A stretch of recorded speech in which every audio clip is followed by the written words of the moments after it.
I know a great deal about death. As a young missionary, I lived for many years in a country that was torn apart by war. In that time, 23,000 people died. Sometimes to get the mail, I would have to walk over a dead body. The beauty of man is destroyed by death.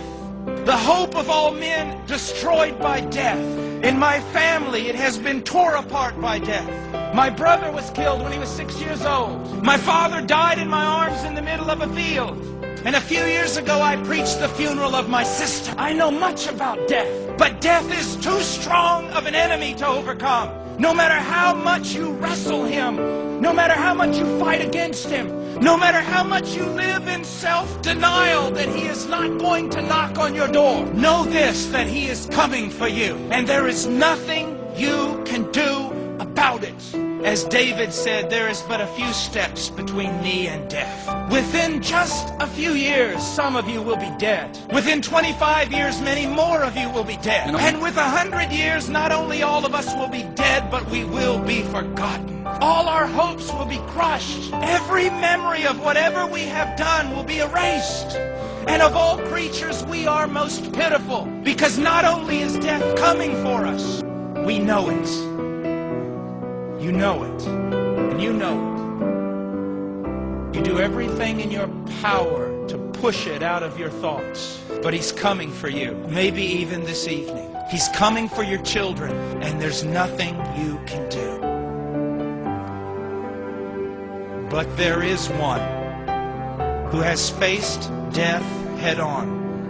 There is one, a mighty warrior, who went into death's stronghold and defeated him in his strongest place. There is one who has overcome man's greatest enemy. His name is Jesus Christ, and he bore the sins of the world, and he died upon a tree, and he paid for the very thing that is the cause of our death.